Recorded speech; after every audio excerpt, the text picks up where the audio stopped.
Praise the lord. యేసుక్రీస్తు ప్రభు వారి ప్రశస్తమైన నామంలో మీకు శుభాలు వందనాలు తెలియజేసుకుంటూ ఉన్నాను. ప్రియ సహోదరి సహోదరులారా, గత కొన్ని వీడియోస్లో మనకు యేసు ప్రభు వారి పునరుద్ధానము క్రైస్తవ్యానికి పునాది అనే అంశం మీద అనేక విషయాలను మనం జ్ఞాపకం చేసుకుంటూ వస్తూ ఉన్నాం. ఈ రోజున యేసుక్రీస్తు ప్రభువారు పునరుద్ధానము ద్వారా మృతి నుండి లేపబడిన ఆ పునరుద్ధానముకై దేవుడు వినియోగపరచిన ఆ పునరుద్ధాన శక్తి ఈ రోజున మనందరికీ కూడా అందుబాటులో ఉంది అనే విషయాన్ని మనం జ్ఞాపకం చేసుకోబోతా ఉన్నాం. అంటే యేసుక్రీస్తు ప్రభువారి పునరుద్ధానము ద్వారా ఆ పునరుద్ధాన శక్తి అనేది మనకు అందుబాటులో రావడం జరిగింది. ఆ శక్తిని గ్రహించుట, ఆ శక్తిని పొందుట అనేది అత్యంత ప్రాముఖ్యమైనది. కాబట్టి పునరుద్ధాన శక్తిని పొందుకోవటం అనేది క్రైస్తవ జీవితంలో అత్యంత ప్రాముఖ్యమైన విషయం. అందుకోసం పౌలు భక్తుడు రాస్తూ ఉన్నాడు. చూడండి, ఫిలిప్పీలకు రాసిన పత్రికలో 3వ అధ్యాయము 10-11 వచనాలు.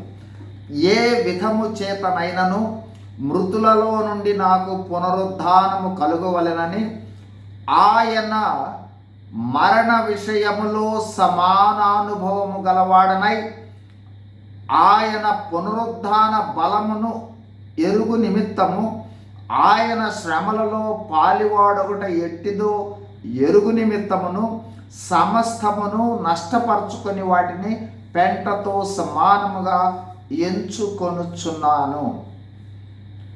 పునరుద్ధాన శక్తి యొక్క ఆ గొప్పతనాన్ని పౌలు భక్తుడు రాస్తూ ఉన్నాడు. చూడండి, ఏ విధంగానైనా సరే మృతులలో నుండి నాకు పునరుద్ధానము కలగవలెనని ఆయన మరణ విషయంలో సమానానుభవం కలిగి, అంటే ఆయన ఏ విధంగా మృతి చెందాడో ఆ మృతి చెందిన అనుభవంలో నేను కూడా అదే విధమైన అనుభవంలోకి వెళ్ళటానికి సిద్ధంగా ఉన్నాను, వెళుతూ ఉన్నాను అనే విషయాన్ని కూడా రాస్తా ఉన్నాడు.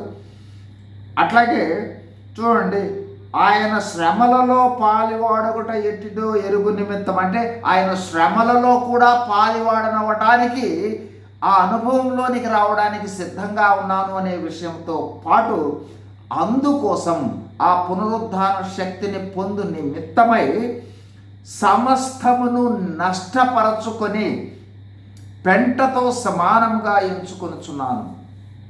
కాబట్టి ఆ పునరుద్ధాన శక్తిని పొందుకొనుట కొరకై పౌలు భక్తుడు సమస్తాన్ని వదులుకోవడానికి సిద్ధమయ్యాడు. అంత అద్భుతమైన శక్తి ఈ పునరుద్ధాన శక్తి. చూడండి, ఆ విషయాన్నే ఎఫెసీయులకు రాస్తూ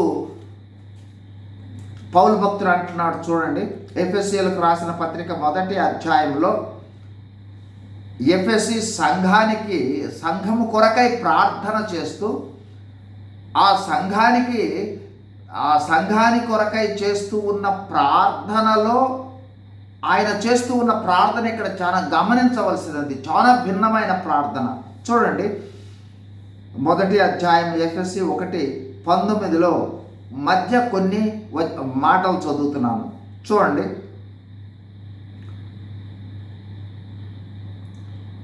ఆయన మిమ్మును పిలిచిన పిలుపు వలనైన నిరీక్షణ ఎట్టిదో, పరిశుద్ధులలో ఆయన స్వాస్థ్యం యొక్క మహిమైశ్వర్యం ఎట్టిదో గమనించండి. ఇక్కడ ఆయన క్రీస్తునందు వినియోగపరచిన బలాతిశయమును బట్టి విశ్వసించు మనయందు ఆయన చూపుచున్న తన శక్తి యొక్క అపరిమితమైన మహత్యం ఎట్టిదో మీరు తెలుసుకొనవలెనని.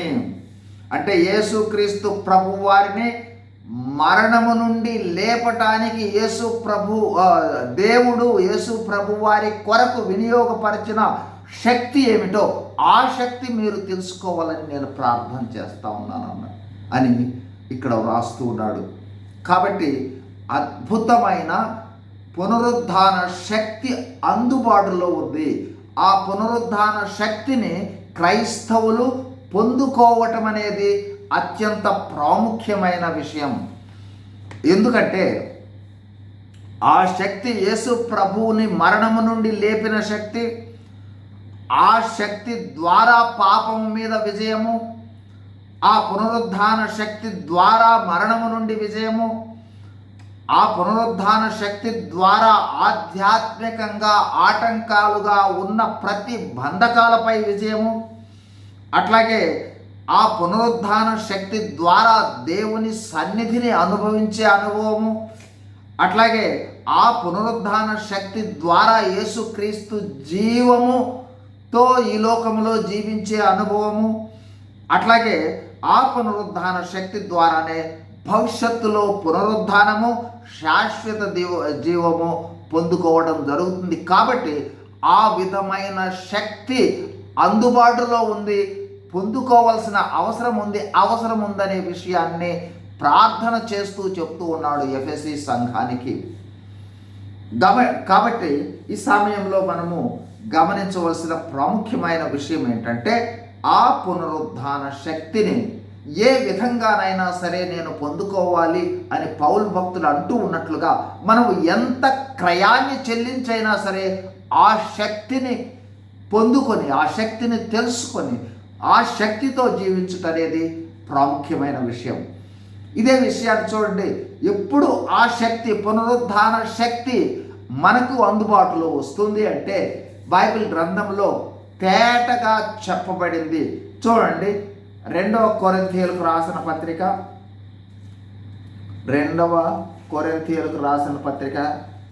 4వ అధ్యాయం 10వ వచనం.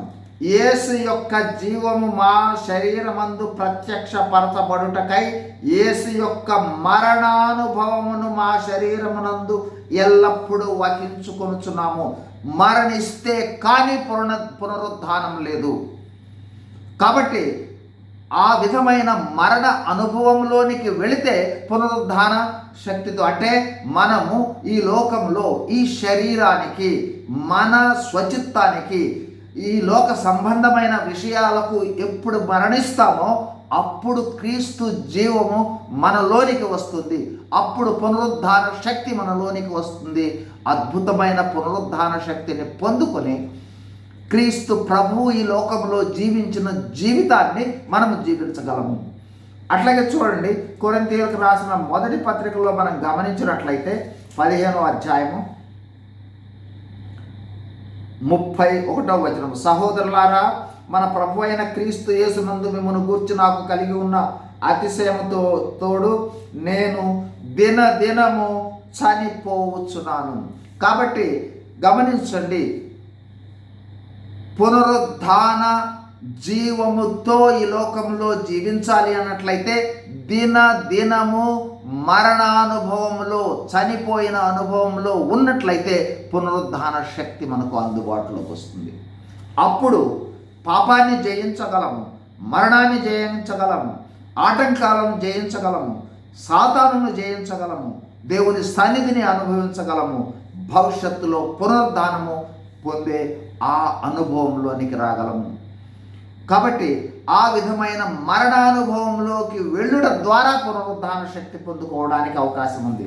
అదే విషయాన్ని చూడండి, మనం గమనించినట్లయితే గలతీయులకు రాసిన పత్రిక 2వ అధ్యాయము 20వ వచనంలో పౌలు భక్తులు అంటూ ఉన్న మాటలు, నేను క్రీస్తుతో కూడా సిలువ వేయబడి ఉన్నాను, ఇక జీవించువాడను నేను కాను, క్రీస్తే నాయందు జీవించుచున్నాడు.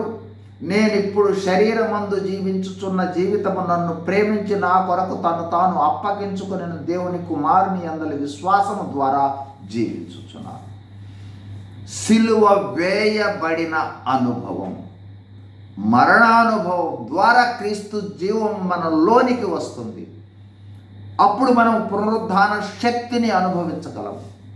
అప్పుడు క్రీస్తు ప్రభువును పోలి ఆ శక్తితో శక్తివంతమైన జీవితాన్ని జీవించగలం.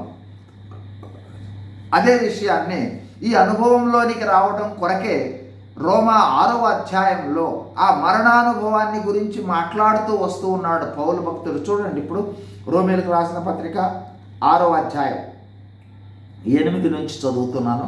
మనము క్రీస్తుతో కూడా చనిపోయిన ఎడల మృతులలో నుండి లేచిన క్రీస్తు ఇక చనిపోడనియు మరణమునకు ఇకను ఆయన మీద ప్రభుత్వం లేదనియు ఎరిగి ఆయనతో కూడా జీవించుచున్నామని నమ్ముచున్నాము.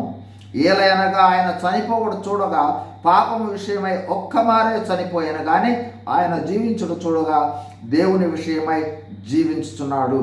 11వ వచనం, అటువల్లే మీరును పాపము విషయమై మృతులుగాను దేవుని విషయమై క్రీస్తు యేసునందు సజీవులుగా మిమ్మల్ని మీరే ఎంచుకొనుడి. అంటే బాప్తిస్మము పొందిన అనుభవంలోనికి వచ్చిన తర్వాత ఆ మరణానుభవములోకి వెళితే యేసు ప్రభు వారి జీవము మనలోనికి ప్రవహిస్తుంది. తద్వారా పాపాన్ని జయించి పునరుద్ధాన శక్తిని పొందుకొని ఈ లోకంలో గొప్ప పునరుద్ధాన శక్తి కలిగి జీవించే వాళ్ళంగా ఉండటం జరుగుతుంది అనే విషయాన్ని మనం జ్ఞాపకం చేసుకుంటా ఉన్నాం. కాబట్టి ఈ సమయంలో మనము ఆ పునరుద్ధాన శక్తిని ఏ విధంగా పొందుకుంటాము అనే విషయాన్ని ఒకసారి జ్ఞాపకం చేసుకుందాం. మొదటిదిగా మరణానుభవంలో దినదినము శరీరానికి మరణించాలి, లోకానికి మరణించాలి, స్వచిత్తానికి మరణించాలి. అదేవిధంగా ఈ లోకంలో మనము పాప స్వభావానికి మరణించాలి. దినదినము మరణానుభవంలోనికి వెళితే కానీ పునరుద్ధాన శక్తిని పొందుకోలేం. కాబట్టి ప్రతి దినము మనము మీ పునరుద్ధాన శక్తిని దయచేయి ప్రభువా, ఈరోజు నేను మరణానుభవంలో మరణానుభవం, ఏ రోజుకి ఆ రోజు మరణానుభవం, లేకపోతే శరీరం బయటకు వస్తుంది, శరీర శక్తి బయటకు వస్తుంది, పాపం బయటకు వస్తుంది, లోకం బయటకు వస్తుంది. అందుకోసం దినదినము మనము ప్రభువా నీ స్వచిత్తానికి నేను మరణించాలి, శరీరానికి మరణించాలి, మరణానుభవంలో ఉంచి నీ పునరుద్ధాన శక్తిని నాకు దయచేయమని ప్రార్థన కలిగి ఉండాలి. మొట్టమొదటిది. రెండవదిగా దేవునితో ఎక్కువ సమయము గడిపే అనుభవంలో ఉన్నట్లయితే పునరుద్ధాన శక్తిని మనం పొందుకోగలము. మూడవదిగా పునరుద్ధాన శక్తి కొరకు ప్రార్థన చేసే మన ప్రార్థనలో పునరుద్ధాన శక్తిని పొందుకొనుట అనేది ఒక అనుభవంగా ఉండాలి. అట్లాగే దేవుని ప్రజల యొక్క సహవాసాన్ని కలిగి ఉండాలి, సంఘ సహవాసాన్ని కలిగి ఉండాలి. అదేవిధంగా ఆ సంఘ సహవాసంలో ఆత్మతో ఆరాధించే వాళ్ళగా, ఆత్మతో ప్రార్థించే వాళ్ళగా ఈ విధమైన అనుభవంలో మనము ఉన్నట్లయితే మరణానుభవంలోనికి వెళుతూ పునరుద్ధాన శక్తిని పొందుకుంటూ యేసుక్రీస్తు జీవమును ప్రదర్శించే వాళ్ళంగా ఈ లోకంలో జీవించడం జరుగుతుంది. ఆ పునరుద్ధాన శక్తి యేసుక్రీస్తు ప్రభువారు పునరుద్ధానుడు అవ్వడం ద్వారా నీకు నాకు మనందరికీ కూడా అందుబాటులో ఉంది. ఆ శక్తిని పొందుకొని శక్తివంతమైన జీవితం జీవించినట్లుగా దేవుడు మనకు సహాయం చేయను గాక. ప్రార్థన చేసుకుందాం. పరిశుద్ధుడైన మా ప్రియ పరలోకపు తండ్రి, యేసుక్రీస్తు ప్రభువారి ప్రశస్తమైన నామంలో స్తోత్రాలు, వందనాలు. ప్రభువా, మీరు పునరుద్ధానుడు అవుట ద్వారా మాకు అందుబాటులో వచ్చిన పునరుద్ధాన శక్తిని బట్టి స్తోత్రాలు. దినదినము మరణానుభవంలో ఉంటూ పునరుద్ధాన శక్తిని పొందుకునే వారముగా ఉన్నట్లుగా సహాయం చేయమని ప్రభువా ప్రతి ఒక్కరిని మీ దయగలిగిన హస్తాలను చాపి దీవించి ఆశీర్వదించమని యేసు ప్రభు వారి నామంలోనే వందనములు చెల్లిస్తూ వేడుకొంచున్నాము తండ్రి. Amen. Praise the Lord. God bless you.